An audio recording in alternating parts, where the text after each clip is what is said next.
jam 20. Jau 700 metų.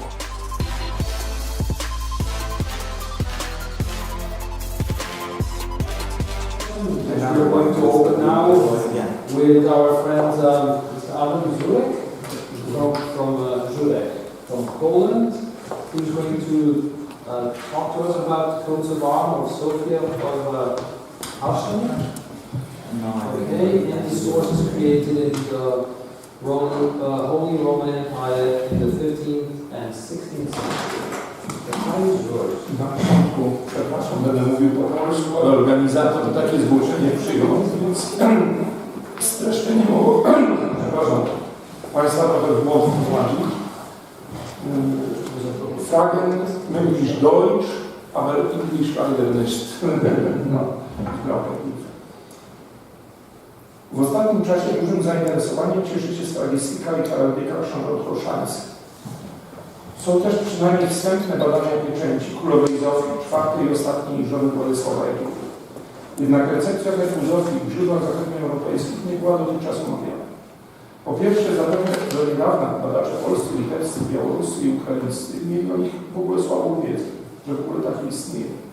Po drugie, źródła te, o ile w ogóle były znane, były odrzucane jako bezwartościowe, zwodnicze, niewiarygodne, ponieważ za godne uwagi uznano tylko te wizerunki herbów, które mogły posłużyć do określenia tego,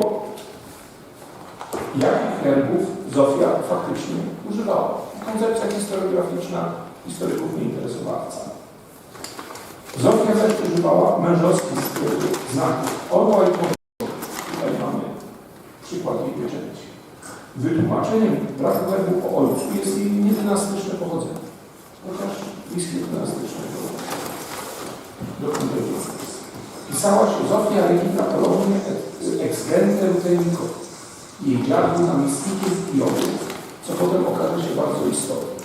Tu jeden z podstawowych błędów interpretacji już od historyków XV-XVI wieku wynika z wieloznaczności słowa lux łacińskiego. Oznacza zarówno namiestnika, jak i władcę suwerennego. Otóż w końcu XV wieku i XVI uważano, że ona była córką suwerennego księcia w Kijowie, a ona była córką namiestnika wielkoksiążęcego. Zofia Koszalska była matką Kazimierza Jagiellończyka, a więc także przodkiem wielu władców europejskich. Otóż, proszę Państwa, na ten temat właśnie przygotowano niedługo ukaże.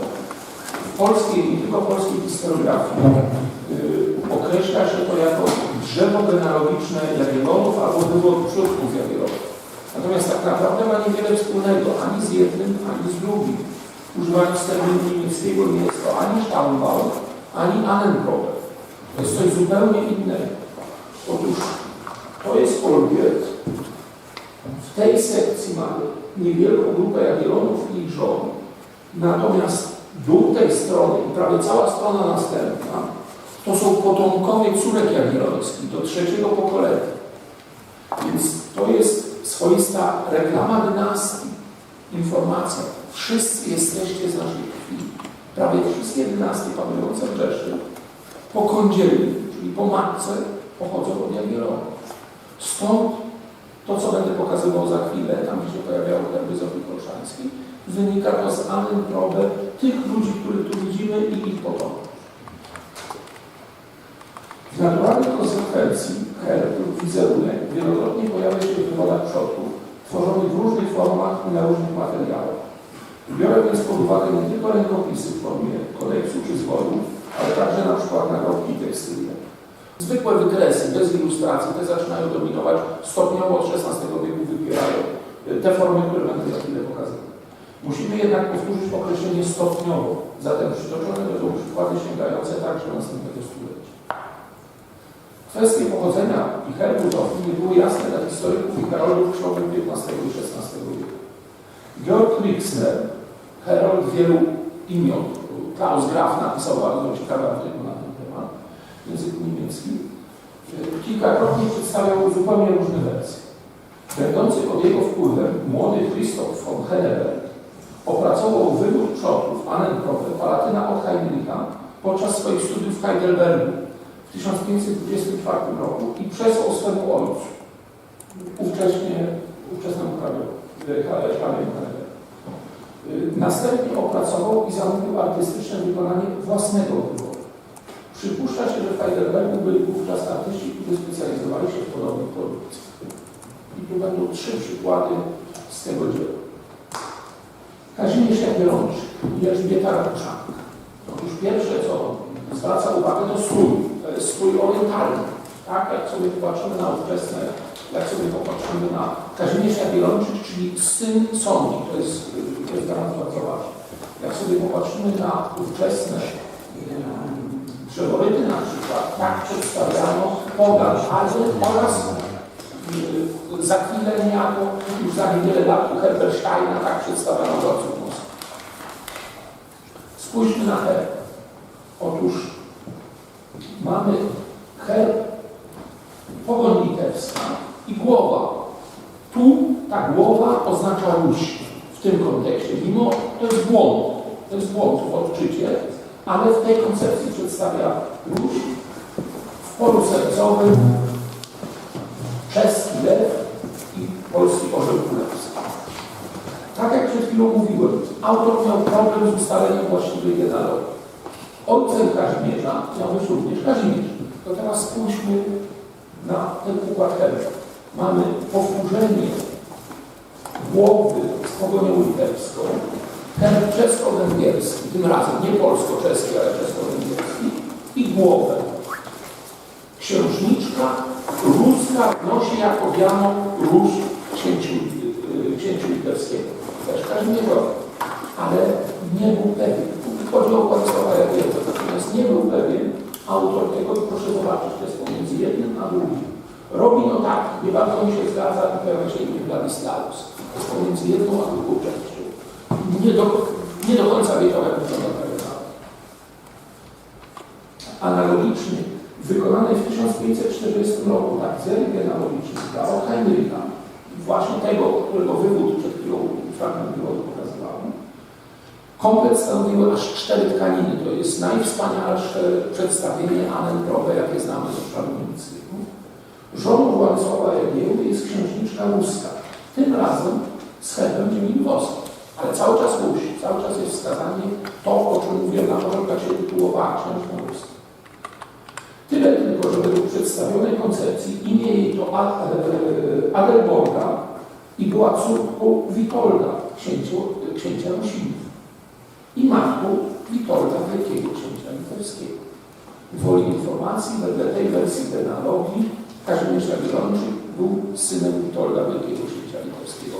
Mieli poważny problem w ustaleniu pokrewieństwa pomiędzy członkami dynastii Berlina. Ale idźmy dalej. Tu mamy te przykłady pierwsze, gdzie są największe problemy.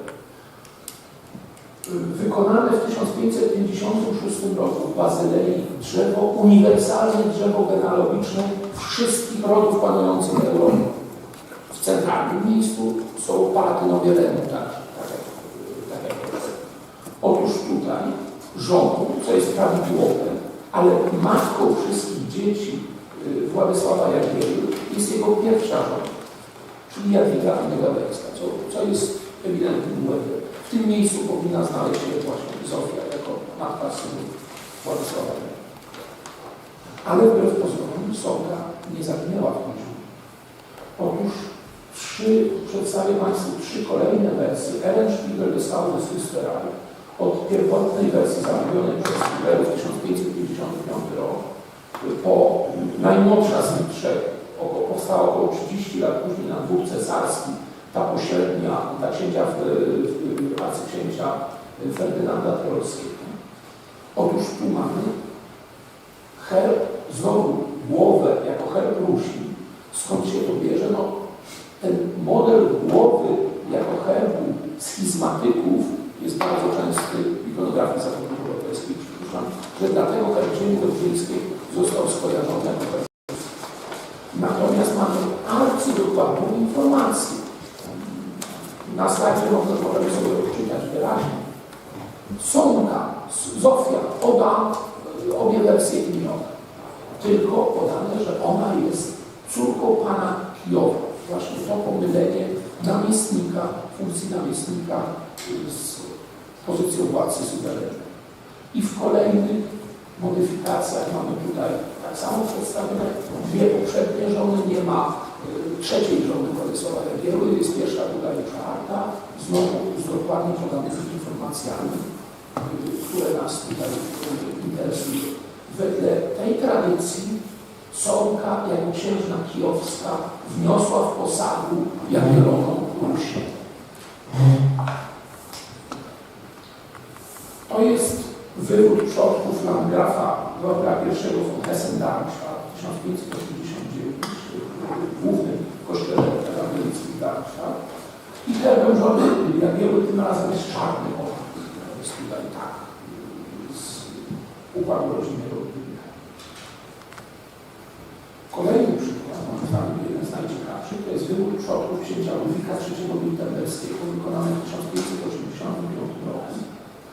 Władysław i Sonka, tutaj te postacie, tutaj widzimy, ubrani są w stroje orientalne. Strój Sonki kopiuje niemal dokładnie strój cymbarki z posągu przy kenotafie Maksymiliana I Wiesbuta. Skąd się bierze tamten strój Kazimierza Gierolczyka, który widzieliśmy wcześniej i to? Otóż to jest początek, który zaczyna się w historiografii polskiej w XV wieku, rozpowszechniony drugiem na samym początku XVI wieku, Polacy jako potomkowie Sarmatów. I stąd automatycznie przyjmuje się koncepcję ikonograficzną nawet dla osób zupełnie niedawno żyjących i ubierających się w zupełnie inny sposób. To są osoby, które żyły całkiem niedawno. W typ strojów orientalnych. Pomylono tutaj oczywiście daty śmierci i znowu mamy kolejną koncepcję historiograficzną. Proszę zobaczcie, to herb Sonki. To jest herb ziemi kujawskiej. To wszystko są herby, które, proszę Państwa, występują na pieczęciach królów polskich. Heroldzi pracowali, tak jak obecni historycy, i próbowali znajdować, który to jest ten właściwy. Jak widzimy, możliwości było bardzo wiele, z reguły im się nie udawało.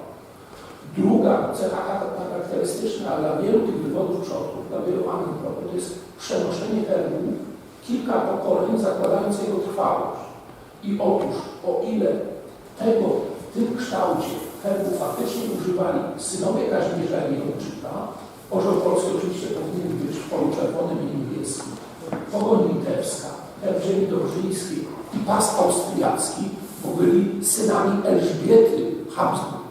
To oczywiście takiej wersji nie mógł używać Jagiełły, ale zostało to ujednolicone przez 3 pokolenia. W Stuttgarcie znajdował się również letni pałac książęcy. Niestety został zniszczony, rozebrany w XIX wieku i tam były konsole pełnoplastyczne i wiemy, że jedna z nich przedstawiała Zofię Korszańską-Sterę. Niestety nie zachowało się. To jest rysunek archiwalny pokazujący pałac Bluesgarten w Stuttgarcie.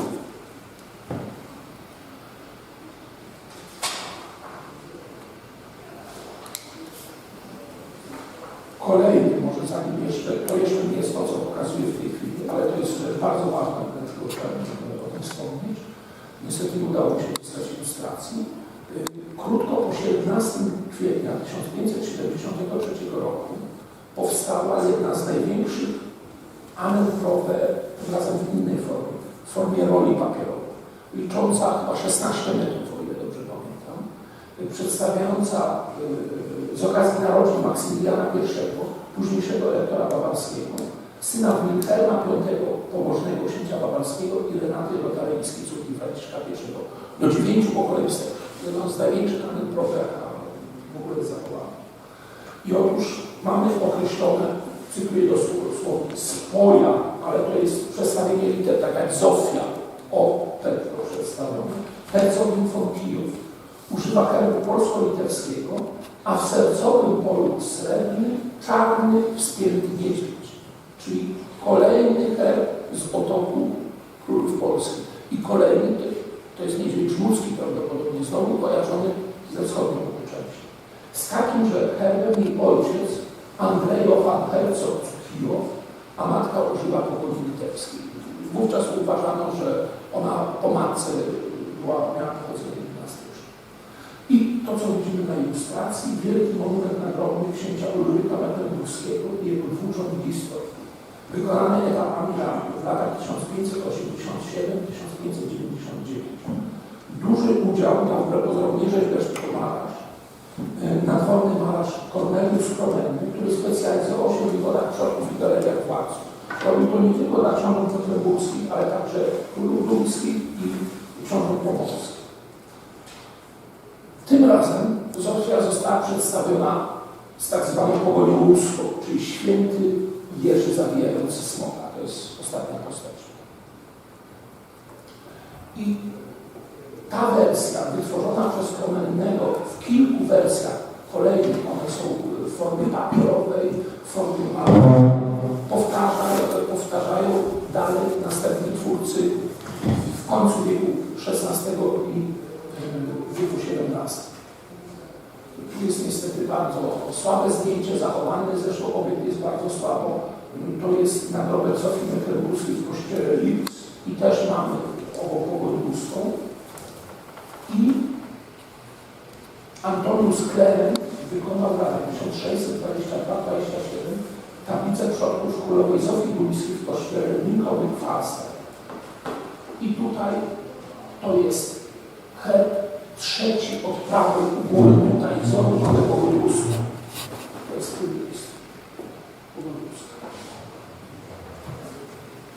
Czyli w Europie Północnej to, co zaproponował Kromenny, utrwaliło się na przełomie XVI i XVII. Potem, tak jak już mówiłem, następuje standaryzacja w oparciu o zupełnie inne źródła. Przejdźmy do podsumowania. W badanych tekstach jako herby Zofii ukazywane są orzeł biały, litewska pogoń, brodaty starzec w koronie i rogach, a właściwie herb żydowski, orzeł biały, orzeł czarny, niedźwiedź i pogoń litewska faktycznie, którego używała królowa. Ale pojawienie się tej pogoni litewskiej mogło być również wynikiem badań ówczesnych historyków. Ona była na pozostałe znaki zostały określone nie przez zwykłą fantazję, ale w badaniach historycznych. Pochodzenie Zofii określano w tekstach towarzyszących tym wszystkim źródłom jako litewskie, ale jeszcze częściej jako ruskie lub wręcz jako córkę rządzącego księcia kijowskiego. Herby umieszczano wokół pieczęci królewskich uznano za odzwierciedlenie stopniowego włączania ziem ruskich do Wielkiego Księstwa Litewskiego, tak, które konstruowali to wczesne genealogii, a w konsekwencji do Królestwa Polskiego. Zaskakujący wydaje się herb żydowski, jednak zachodni historycy i heraldowie, działając zgodnie z toposem ikonograficznym, uważali głowę brodowego mężczyzny za oryginalnie pogańską lub sztańską. Dziękuję. Means thank you.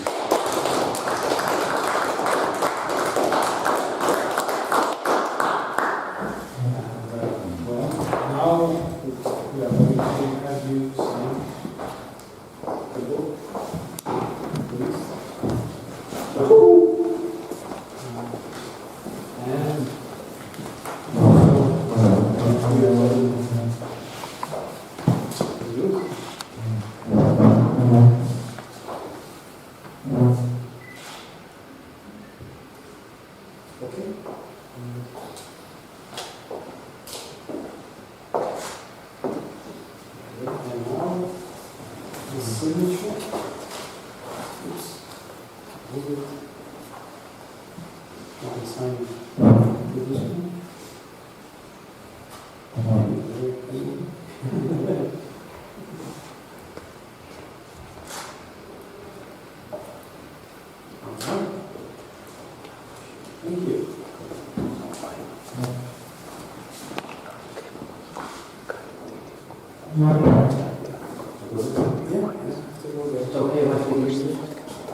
And found it there, so I got it on.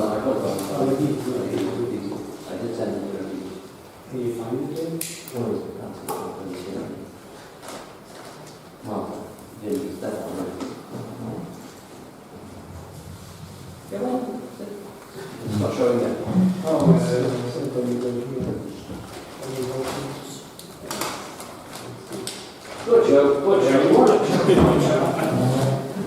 Right. Yeah, introduce you there. And now with us, we have Dr. Charles Gauci, okay. He's wants to be presented as Chief Herald of Arms. It's all there. It's all there, right? And we're going to hear about the evolution of heraldry in Malta. I think I'm not also I don't overrun. I shouldn't do it. So 20 minutes. That's when the meeting house can go Right. A lot of time. Okay. I won't be more. Right. So thank you for attending my talk, which is the evolution of heraldry in Malta. Just to refresh your geography, the Maltese Islands are found in an archipelago just to the south of Sicily.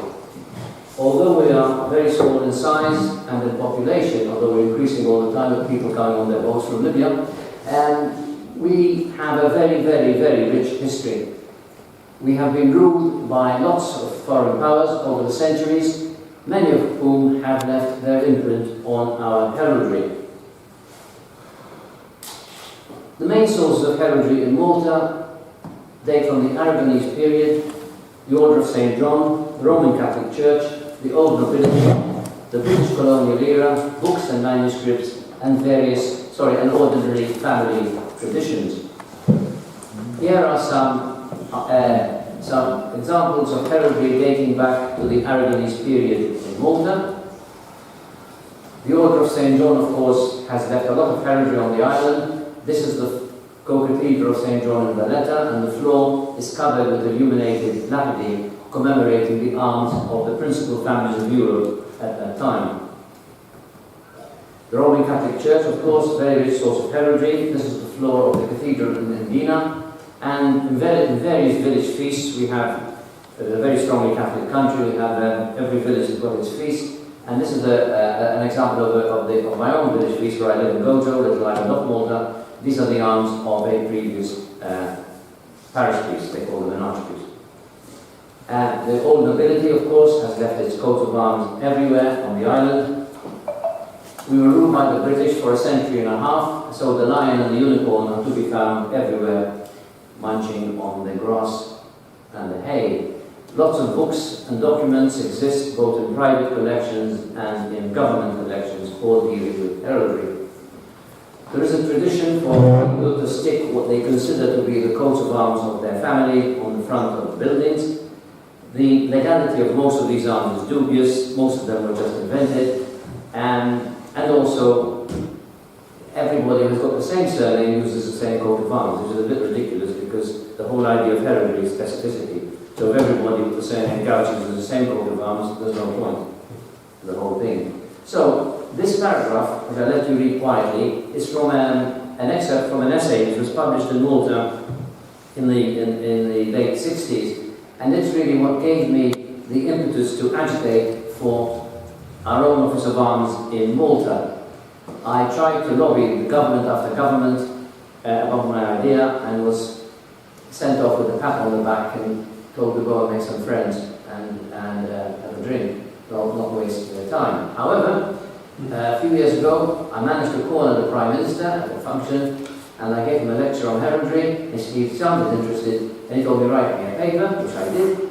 He liked it, and the cabinet decided that the Malta should have its own office, because I mean, up until now, Malta and Gozo have never had an official central authority to govern the use of coats of arms. The Knights of St. John had one, but of course that was for the Knights, not for the Maltese. The arms used locally are a collection of variations of foreign arms and of locally invented arms, hallowed by the use of time. And the arms, as I just said, tend to be used by families, not by individuals. Anyway, before I go into the evolution, my interest in the heraldry of Malta started with a detailed study of the arms of the old Maltese nobility. And I found great variation in the use of arms, no attempt at standardization. In fact, I found total chaos.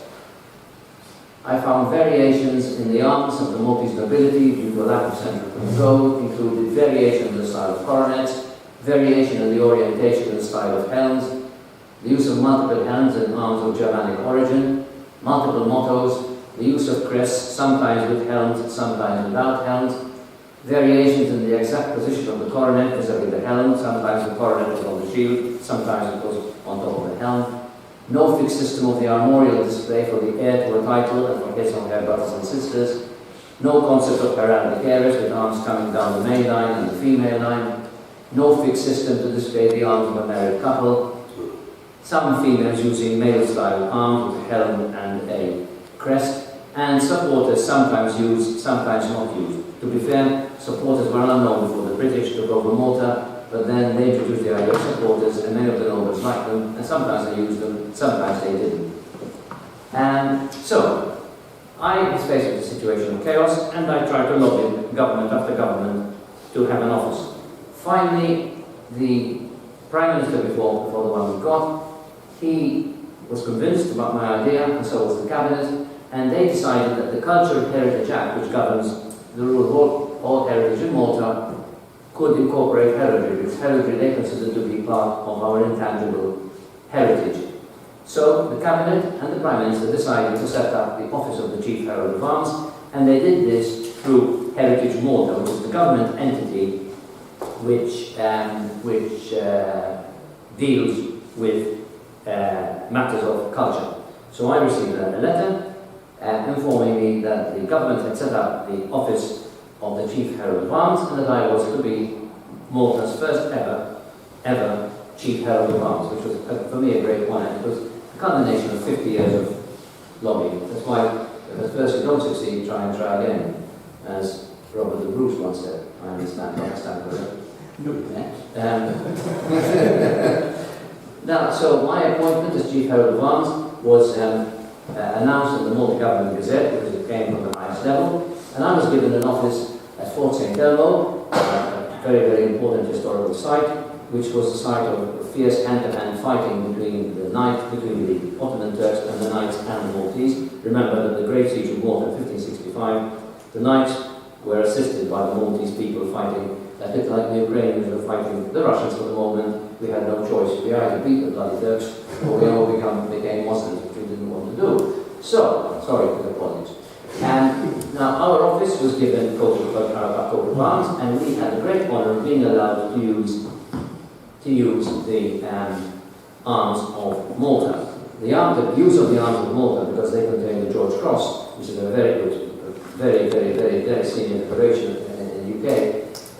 You can only use it with the express permission of the government, and we were given permission to use to use the arms of Malta. And as I said, my office was in Fort St. Elmo. This was a very important historical site, apart from the fighting against the Turks.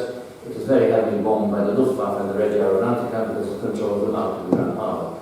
But again, we beat them as well. So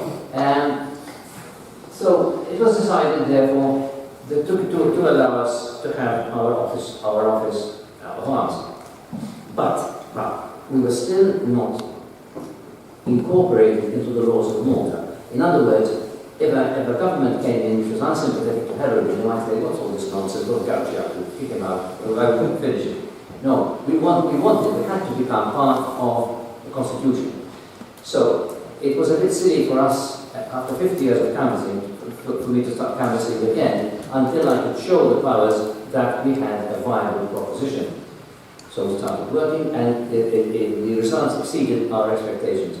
We were busy granting and registering grants, not only from Malta, but from around the world, despite the COVID pandemic.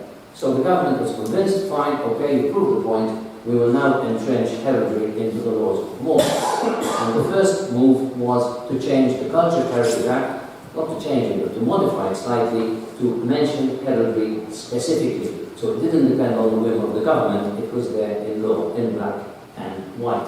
And there it is. It was changed suddenly to set up and manage the office of the Chief Herald of Arms of Malta, which was Culture Heritage Act, and that was passed through Parliament unanimously, which is very unusual in Malta, because in Malta the politicians fight over everything. If somebody says that's black, no, it's white, and vice versa. But on this, the government and the opposition were united, and they approved, which was very gratifying. And this received presidential assent, went up to the President of the Republic, who signed it on the 20th of July 2021. Okay, now, so we were set up, we were part of the Constitution, nobody could kick us out, but now we needed definitely a modus operandi in law. We needed to know what we could and could not do in law. Not from the couch woke up one morning and thinks, I think I'll do this or I think I'll do that. No, we needed law. Before this, we had sort of our own laws on the rules on the internet, but now we needed a proper code of conduct. So again, correspondence being myself, Heritage Malta, the Ministry of Culture, the Ministry of Justice, Office of the Prime Minister, everybody, and finally a full set of regulations were prepared and presented to Cabinet for its approval. Cabinet approved on behalf of Parliament, and the legal notice was published in December 2021, codifying what we could and could not do. Now, while all this was going on, I wasn't wasting my time. Here I am presenting personal coat of arms to His Excellency the President of the Republic, to His Grace the Archbishop of Malta, to His Lordship the Bishop of Gozo, and here I am with Lord Lyon, who one of our colleagues here will recognise. My own arms were granted to me in Scotland in the 70s, so out of courtesy to Lord Lyon, I went up to Edinburgh and met him and told him what we were up to in Malta. He was very gracious and nice and wished us all the best. So, the government published the Heraldry and Genealogy Regulations 2021 in December 2021. They were published. We now had, not only were we part of the Constitution, we now had a modus operandi in law. And this passed into publication a few weeks later, on the 21st of January, it became law. It was published and then it became law.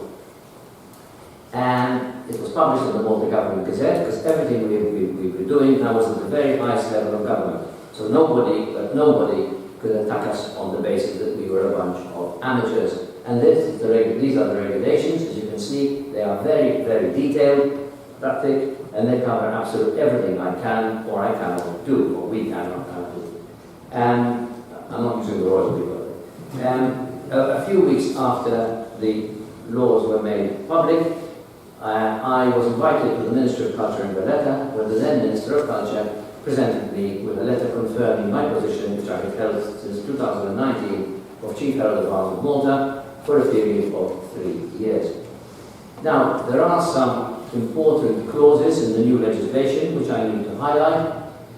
First of all, I have the right from Parliament to grant arms not only to Maltese nationals but to foreign nationals, and have granted many foreign nationals their own arms. Not only do I have the right to grant to individuals, but also to associations, societies, clubs, everything, foreign and local. And we have also granted to foreign organizations. Now, very, very thorny issue, the matter of honours. Now, under our regulations from Parliament, honours include local honours, foreign honours, and personal honours and hereditary honours, titles of nobility. Now, and the government of Malta, I'll go into great detail in a moment, does not recognise titles of nobility, and the Office of the Chief Herald of Malta does not recognise titles of nobility. But by law, we are permitted to mention titles of nobility in our grants and in our documents of registration. Mention does not mean recognition. The law of Malta is specific. This is called the GHVI Act. My Maltese is a bit weak.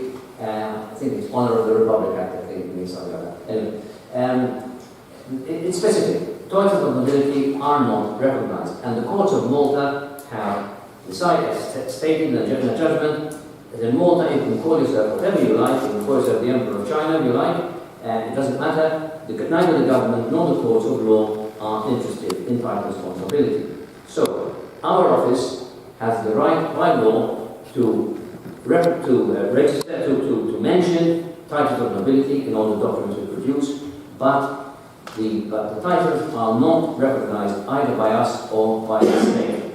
And we have put a disclaimer on the internet to this effect because of all the misinformation banded about by individuals for their own reasons, I don't know. They seem to be banging on Gauchi's recognizing the illegitimate titles, this, that, which is all rubbish.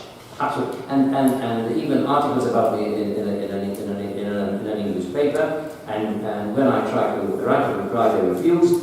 It's a one-sided fight. So in the end, I was advised in Malta by the minister, you're a public figure now, just keep your mouth shut and ignore everybody. Which is what I do. But it irritates me. That I tell people all the time, look, we are not recognizing. And so I have been accused of creating titles. Who am I?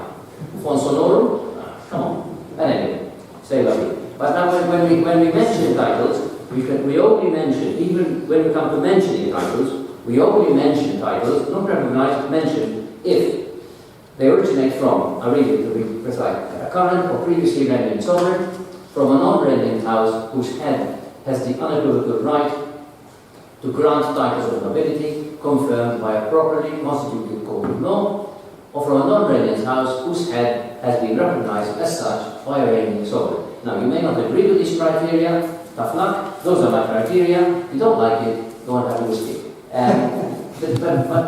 But it is not recognition, I say this again. So, by law, if somebody applies for alms from us, and I agree to grant alms, then the alms I propose to grant or register have to be advertised in the Malta Government Gazette, so that people around the world have 21 days in which to object. They may say, no, you can't grant this chap alms because I've got these alms, whatever.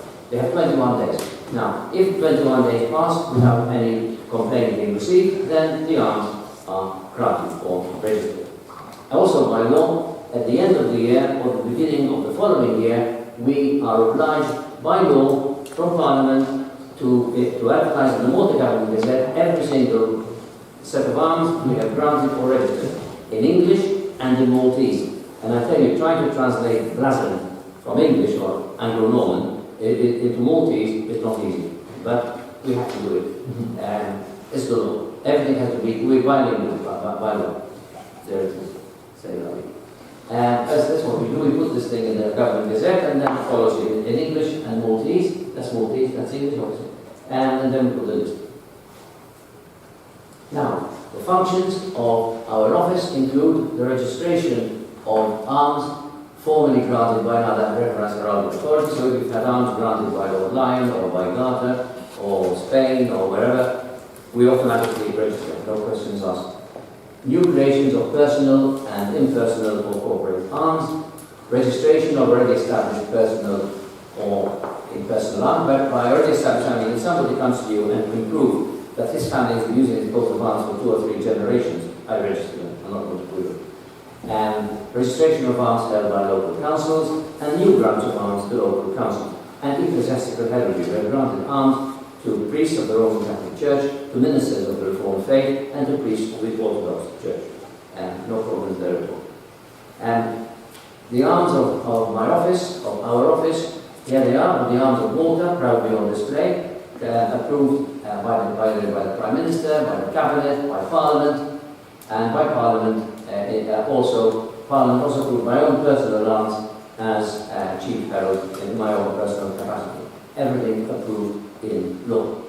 Now, when we were, obviously I granted and registered lots of coats of arms prior to these regulations coming out, and everybody who had arms granted or registered prior to that received a letter on behalf of the Maltese government from me telling them, your arms are recognized and registered, no problem, as if they were granted under the new legislation. And you can see from this, from the foreign countries that we've granted or registered arms from, and obviously many Maltese people, but also arms have been granted or registered for people coming from those countries. As you can see, quite an eclectic collection of countries. And now, yes, as I said in the beginning, I inherited a system of chaos, and we are now producing our own system of Maltese heraldry. So, somebody says, oh, we don't do that in England, or we don't do that in Scotland. No, that's fine, good luck to you. This is what we do in Malta. We are not Scots, we are not English, we are not Spanish, we are Maltese, and we have our own system, which I invented. So this is it. You may disagree with me, tough. And as regards the Maltese nobility, in deference to history, they can maintain the arms they've always used, even if some of them don't exactly comply with standard heraldry. But in deference to history, if some people have been using the same coat of arms for 200 or 300 years, I'm not going to change it. Now, as Chief Herald of Arms, I'm entitled to wear a tabard, but of course I'm not going to wear a tabard. It's not done anymore, I'm going to go around wearing that. I'll probably get pelted with tomatoes in my neck.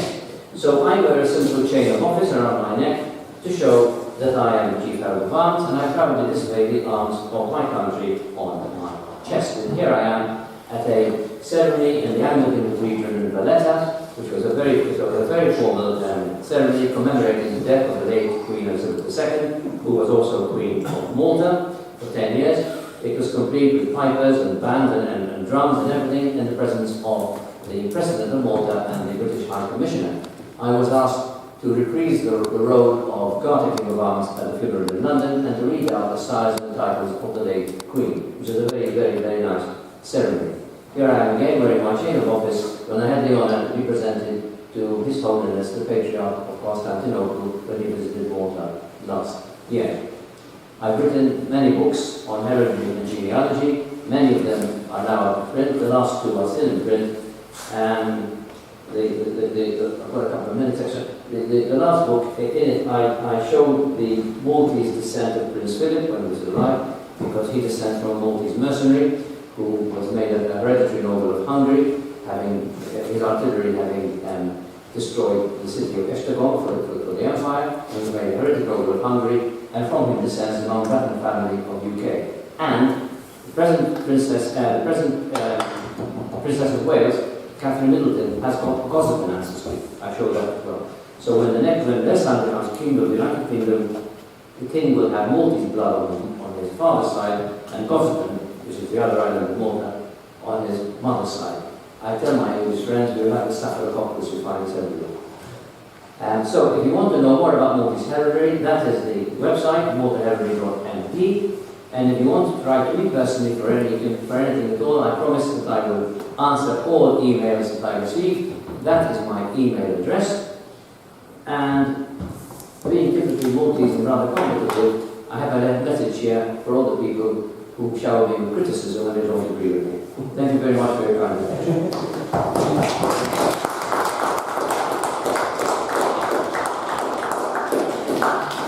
If you have any questions, I'll be delighted to answer.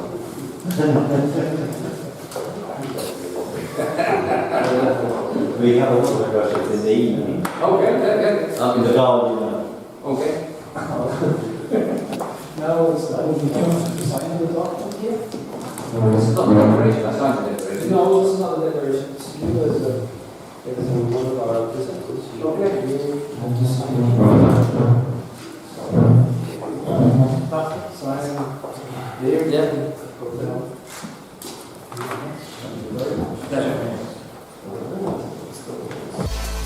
Jam 20. Jau 700 metų.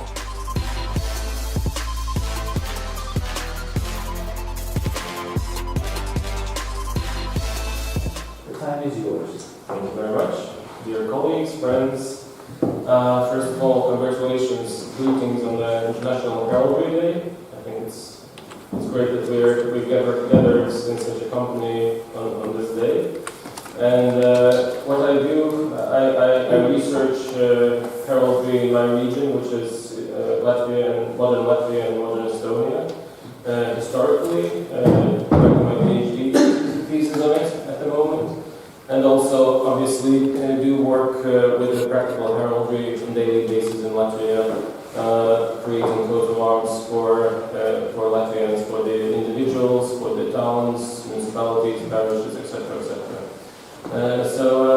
Yes, I will try to continue the theme what Dirk mentioned yesterday about trying to show the differences, the national differences we all have in heraldry, which is unifying in general, but has its own specific regional peculiarities and differences. So I'll try to explain in short, from historical point of view up to today, what makes Latvian heraldry unique.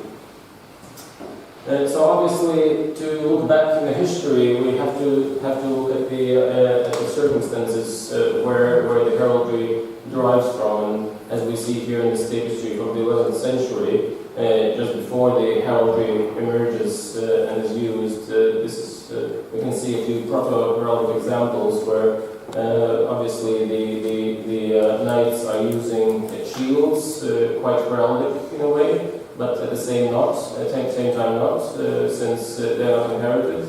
They are not representing each individual in person.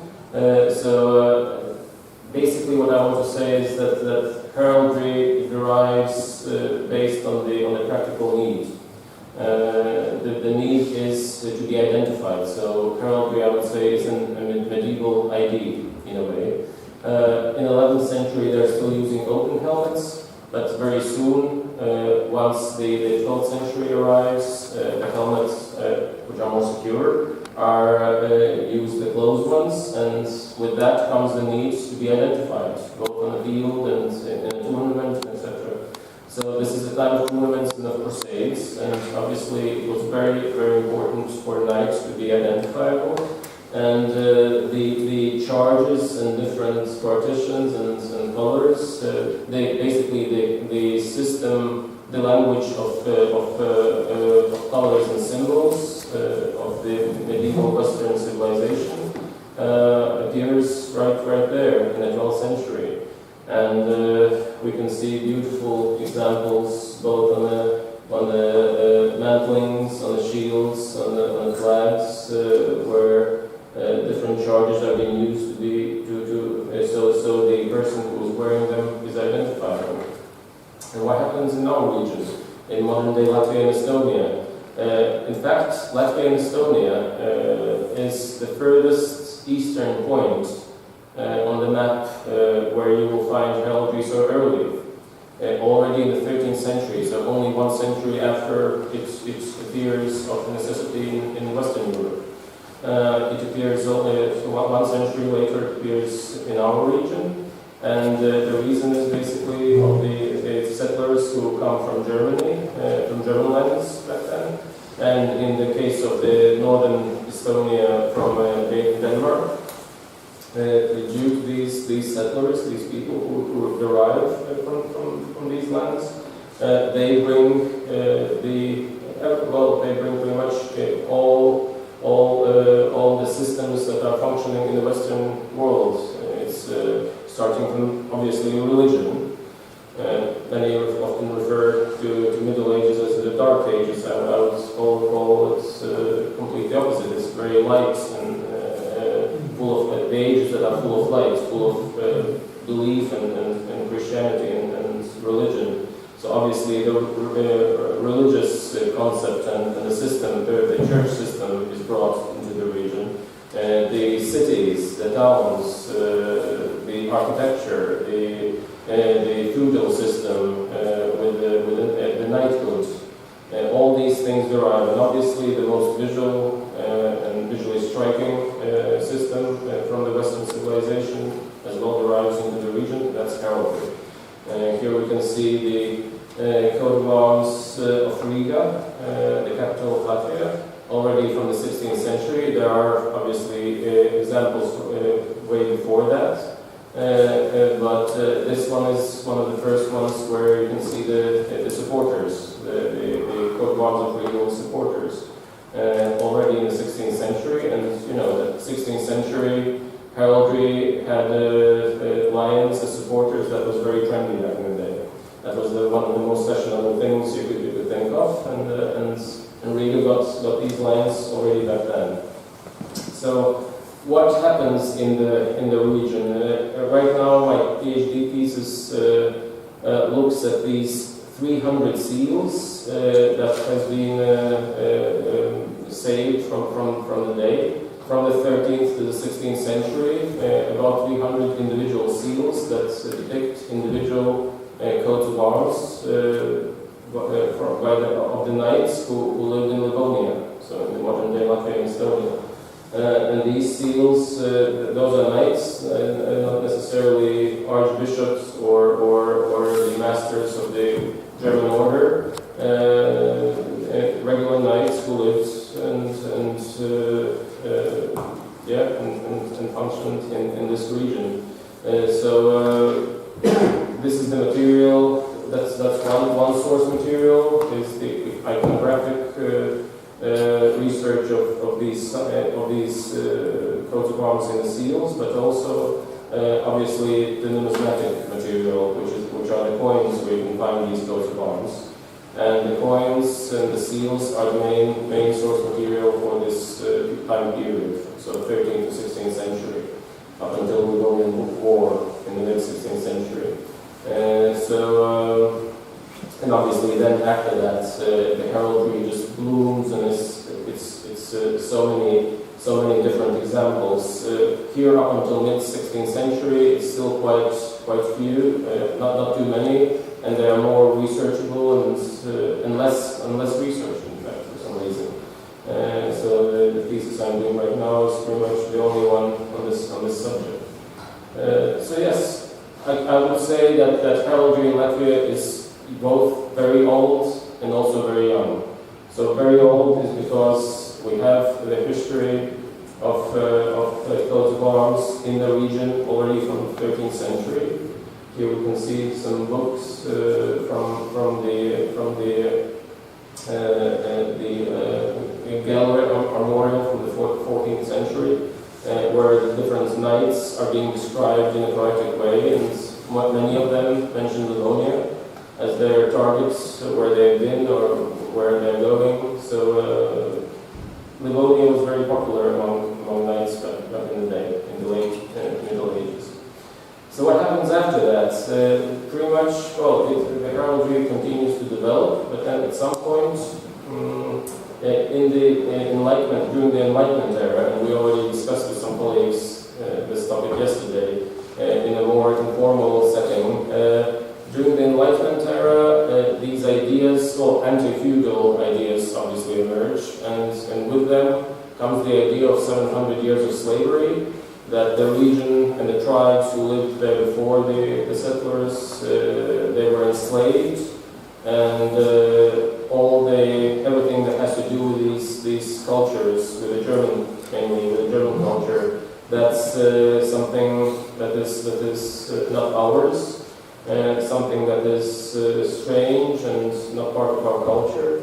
And these ideas that are created in the 18th century, especially by Gottlieb Merkel, which is one of the great thinkers of the Enlightenment era in the region, they somehow continue and pass on through generations and through centuries. So also in the 19th century, with their quite strong anti-German Baltic tendencies, and also obviously in the 20th century. In the 20th century, in the very beginning, when the Latvian state is established, it's finally time for the Latvians to understand ourselves, to create history from our point of view, not from the German point of view. So obviously these national romanticism tendencies emerge, and they're quite anti-German. So you won't find much personal heraldry in the early 20th century among Latvian individuals. In fact, there are none. It's a different story for the civic heraldry. Civic heraldry blooms in the early 1920s. After the state coat of arms is created in 1921, the municipality heraldry and the town and civic heraldry is blooming and is created and is popular. And also the heraldic authority of Latvia is created in the 20s and 30s and is working very actively. But the individuals, this is quite probably one of the few examples from 1927, drawn a booklet that is drawn by the patriarchs of Latvian heraldry, Richard Zariņš, and this is a sort of coat of arms that is created for an individual as a bookplate. With a sword and a hat that is like a tribal hat of to change the traditional way of depicting heraldry in the German way, so with no helmet and etc. So it wouldn't remind people of the Germans and intruders, so-called intruders. Yeah, that's a common symbol in the 20s, and before that, in fact it's quite a big part of Latvian symbols and ornaments from many centuries ago. And obviously, after 30s and 40s, it was banned, but before that, you can see it quite a lot. So yeah, that's pretty much how it evolved up until then, and what happens then? Obviously, during the Soviet times, there is no personal heraldry, no heraldry in general, because the whole Soviet concept was anti-feudal. So everything that resembles feudal system was not acceptable. But after the collapse of Soviet Union and Latvia and Estonia regaining independence, a new need for heraldry emerged, and the heraldic authority started right when the Latvian state started, and they started working pretty much the same way they did between the world wars. They started with creating or restoring civic heraldry in the country. And then at some point in the mid-2000s, the need for personal heraldry emerged, and on the legislative level, the law that allows individuals have coat of arms and being registered also appeared. So here is a very simplified scheme that shows how in modern day Latvia you can get a coat of arms. So obviously you want coat of arms, and there I have to explain that there are almost no historic coats of arms in Latvia because we don't have any descendants of any nobility, except few. So most coats of arms are created, they're modern creations, and they are for the families, not for individuals, and they represent symbols that these families identify with. So a person or a family wants a coat of arms, it goes to the artist, to me or my colleagues. We create the coat of arms. We go to the state commission that runs under which is a heraldic authority in our country, and runs under the chancellor of the president, and consists mainly of historians, artists, lawyers, etc., specialists in each of their fields. They evaluate this coat of arms, perhaps try tell to change things, and at the same time, while they are even before the commission, once artist has created the coat of arms, he applies to the Ministry of Culture to register this coat of arms. So the registering authority is the Ministry of Culture. The evaluating authority that evaluates is the Heraldic Commission. So in the end, once the commission has approved the coat of arms, it lets the Ministry of Culture know about that, and then the Ministry of Culture registers the coat of arms, and the individual has the coat of arms, which is registered by the state. At the moment, there are approximately 150 coats of arms created since these 2000s when this law was passed on. And so yeah, compared to the Livonian times, which I'm researching, 300 seals, 300 personal coats of arms. Now it's half of that. We have 150. It's only Latvian citizens who can apply for that, so we're not open to international requests. And here are a few examples just to show you how these coats of arms look. These are done by me. So yeah, what we do, because of this complicated historic background, because of the fact that there are still very popular, not even beliefs, but I would say just a feeling that in the past we've been oppressed by several hundreds of years, and that everything that resembles German culture isn't our culture, it's something else.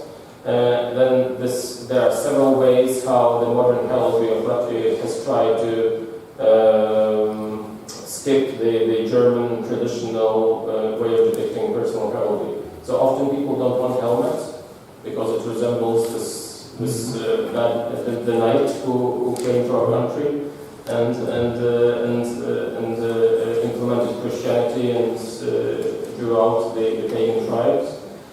So when that happens, we have the solution, which is more often seen in the English tradition,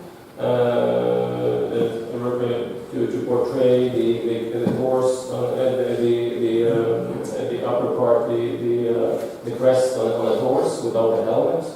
Another interesting and peculiar detail, which is not often or almost never seen, is that we allow not to depict mantling, and instead, for example, people use the different branches of trees and flowers and plants, which is more, you would probably see in Italian civic heraldry, not in personal heraldry. So that's another peculiar thing, but again, this is a modern day Latvian heraldry. And some other examples, you can always play with a ribbon on the base and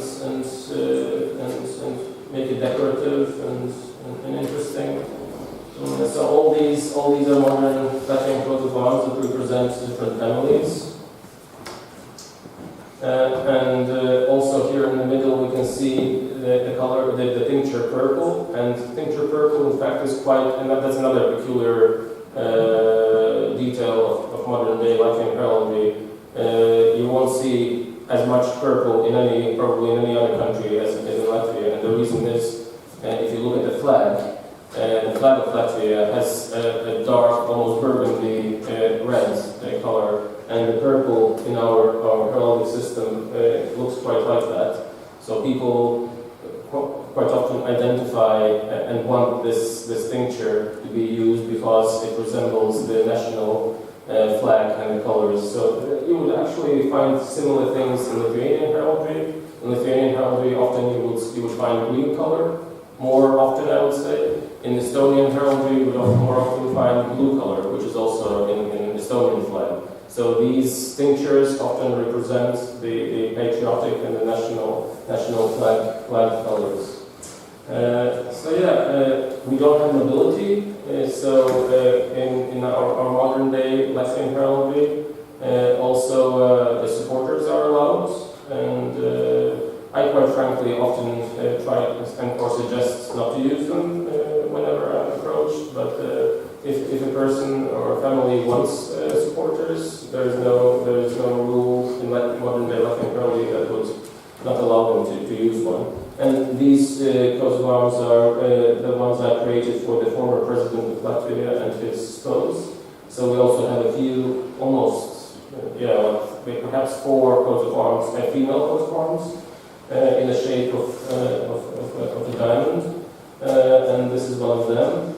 So yes, these are the coats of arms, and here are a few examples where families later on implement and use the coats of arms in different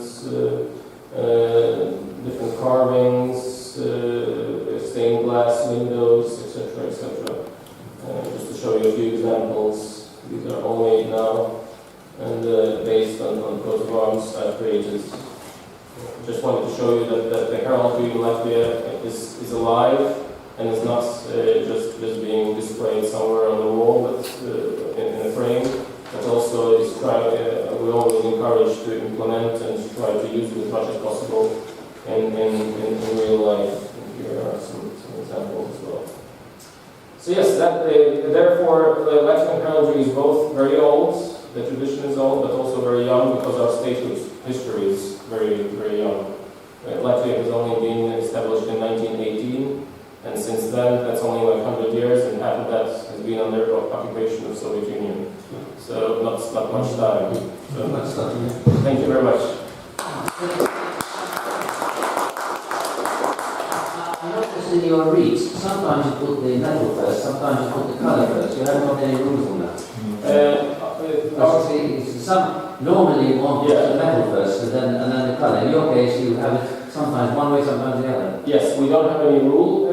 We usually, based on what, for example, here, since you see the crows in a crest, its paws are standing on certain parts Yeah. of it, so they would look better on the silver. So you don't have any standard rules on that? No, we don't. And we also have 1, 2, 3, 4, 5. We have only 5.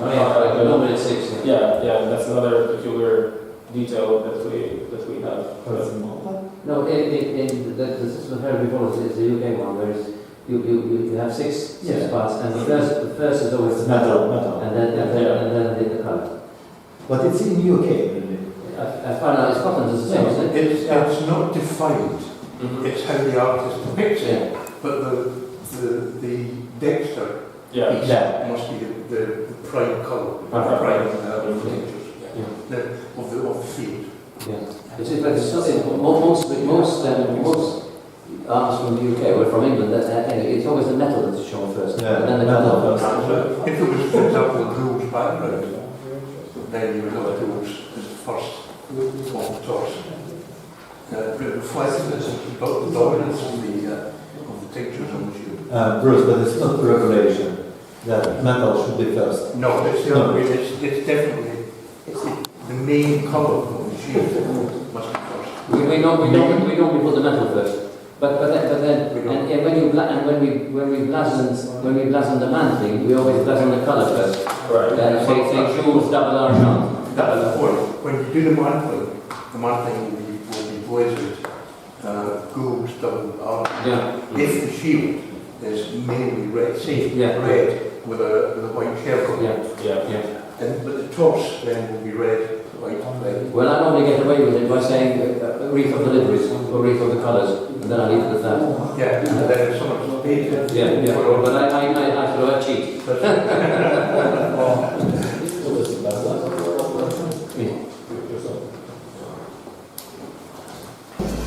Jam 20.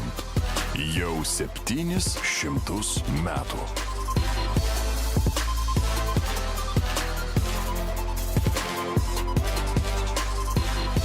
The reference that we have in our program is the matriculated ability of Sarema by Igor Korogon to Madibatsu from Estonia.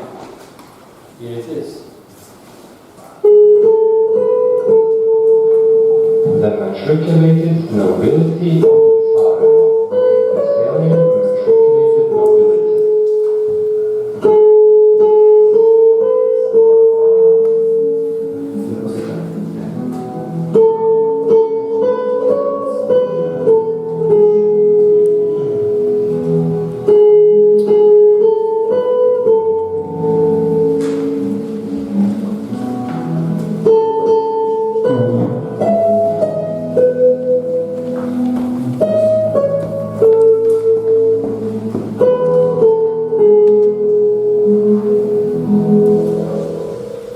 nobility.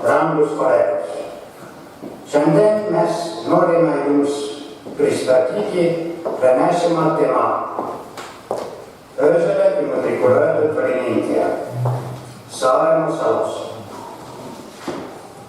Good afternoon, dear colleagues. My name is Igor Korov. My name is Anton Rivard. We have been working on the topic of the Baltic nobility since 2012. Today I would like to share with you a presentation on the topic of Azeran metropolitan nobility.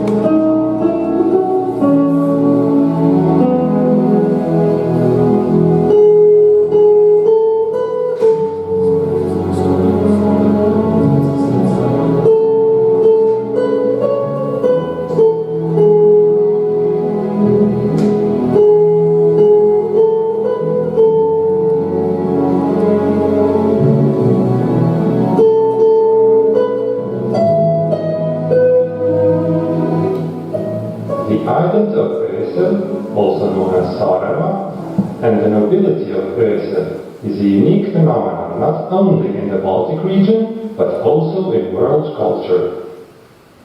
The northern island in the Baltic Sea proved to be the center not only of the island's mentality, but also a rather autonomous unit. Despite the similarities to the Ossian people, the local knighthood had several peculiarities and differed from the nobility of the mainland Livonian corporations. The Osselian nobility or knighthood, Össelsche Ritterschaft, was one of the 4 associations belonging to the concept of the Ostsee knighthood. In addition to it, there were Estland, Livonia, and Kurland, together with Pilsner, knighthoods or nobility. The first Estonian matricula was compiled in 1741. 26 families were included in it. The term immatriculation should also be explained. These are the full-fledged noble families of local landowners, recorded in the matriculus, i.e. in a special list. It is this particular class that our first and also our second book was devoted to. The Osselian immatriculated knighthood or nobility is a closed body of matriculus, i.e. special list, of full-fledged noble families. It is only natural that the knights who had come to the Baltic Sea region during the 13th century Crusade era, as well as the orders and the bishop's vassals, should have been of Nordic descent. Burgshöjden, Isenhausen, Lieven, Lode were representatives of ancient families known from around this time. Later on in the lists of knighthood there appeared representatives of many countries of the European continent: Germans, Danes, Swedes, Russians, Poles, French, and so on.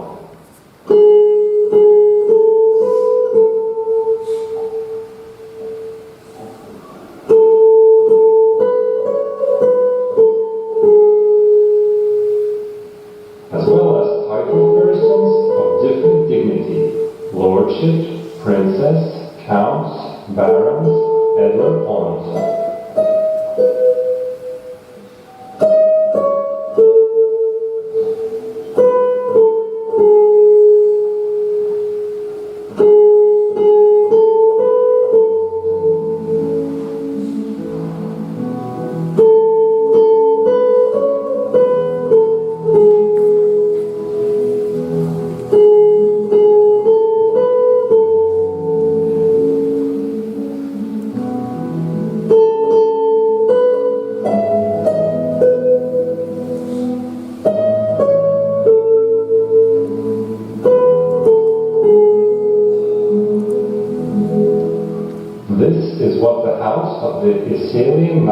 Looked like. It was in this building that the land tax, meaning the meetings of the immatriculated nobility, were usually held once every 3 years, at which all important issues relating to the life of the local knighthood were decided. Since the local nobility had extensive privileges under all the rulers, this was also the place where issues concerning the life of the entire island were decided. This is what the house of the Osselian knighthood looks like today. It is beautifully preserved. This is what the whole of the Osselian knighthood used to look like, where the land tax of the local nobility held their meetings. When we talk about Estonian history, we keep missing one point. What is Estonian history? It is the history of conquests.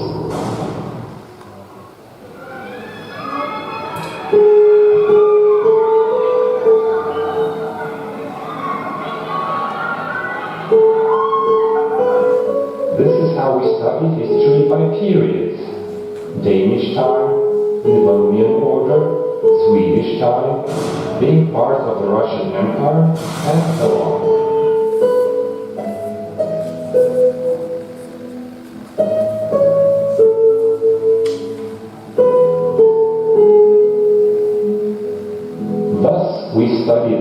history of the countries that conquered the land.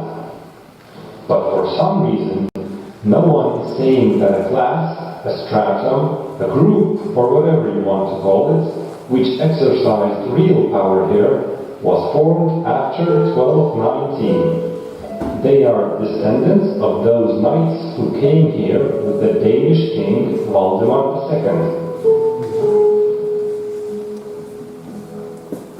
They formed a sub-ethnos.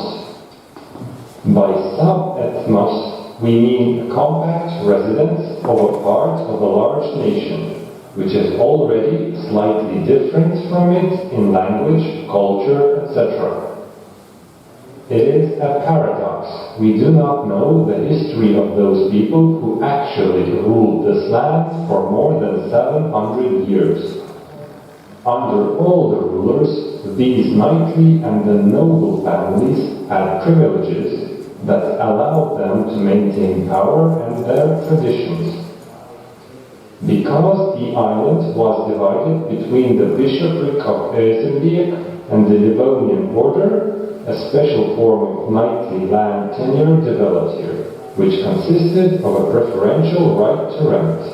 In 1559, the island became a Danish possession. After a while, the Danish king Frederick II gave it to his younger brother, Duke Magnus. Duke Magnus became the vassal of Ivan the Terrible in 1570, and later married his niece, Maria Staricka. After his death, the island was once again placed under the Danish crown. The island thus belongs to the Danes from 1559 until 1645. Please note, the percentage of knightly manors did not increase much during that time, because the bishops' and orders' lands went to the treasury. After 1645, the island became part of the Swedish kingdom. Gradually, however, the lands on the island passed into the personal possession of Magnus de la Gaudy, a member of the Board of Regents under the young King Charles XI.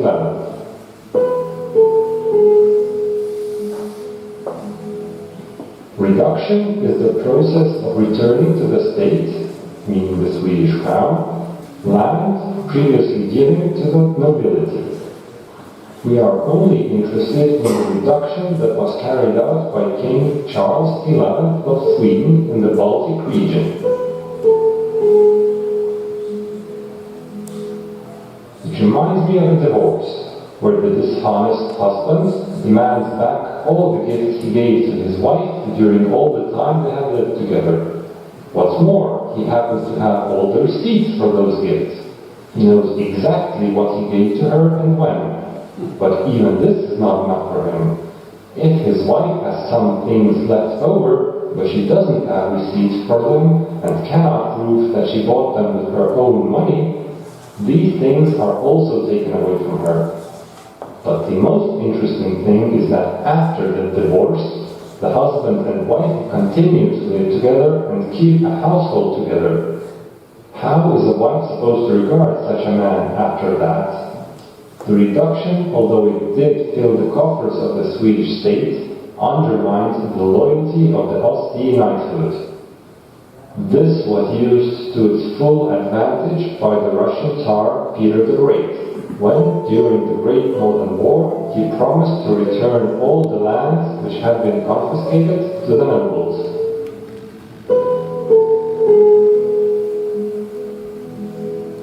Under Russian rule, the first matricula of the Osti knighthoods were drawn up. In 1739, it also became possible to draw up a matricula for the Osetian knighthoods, which was finalized in 1741. Although attempts to draw up the matriculus were made in Swedish times. This slide shows the first page of the first matriculus of Ese.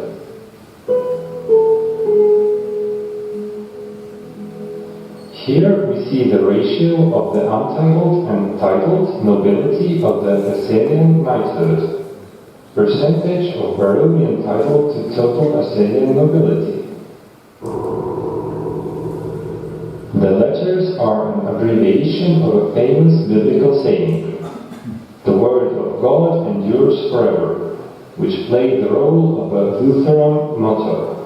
The eagle was the symbol of St. John the Evangelist, the patron saint of the bishopric of Veksilologijos, and was associated with the name of Ahrensburg, Eagle City. The crane referred to Kuressaare. This toponym originally referred to the whole island and survived as the name of its capital. The preference was given to the crane, most likely to soften the heraldic reminder of subordination to the bishop. At first, the coat of arms of the bishopric of Veksilologijos was a symbol of chivalry, an eagle of St. John with a halo and a ribbon in its paws. In the summer of 1524, the bishop Johann Kiele tried to assert his rights and those of his remaining congregation amidst the triumphant Reformation, while the knighthood was in opposition to him. It was then that the knighthood, as a sign of its autonomy, introduced a seal with its own coat of arms, the crest of which, an eagle with a halo, nevertheless referred to the authority of the bishop. The first report about the new seal is dated July 29, 1524. The bishop treated it as a novelty, which contradicts the legend according to which the coat of arms was bestowed upon the knighthood by himself. The oldest imprint dates back to February 25, 1525. It should be said that this report is based on two of our books. The first, Estland's Immatriculated Nobility, published in 2018, and the second, Estonian Immatriculated Nobility, which was published in 2022. The third volume on the Livonian Immatriculated Nobility is also planned. Another peculiarity of the Baltic sub-ethnos is that it no longer exists. It has been dissolved into the greater German ethnos and dispersed around the world. However, there are still members of the Osti sub-ethnos who cherish the memory of their great ancestors. This report and these books are a tribute to the men who exercised total power in the Baltic Sea region for 700 years, and who played a major role in the history of Denmark, Sweden, and Russia.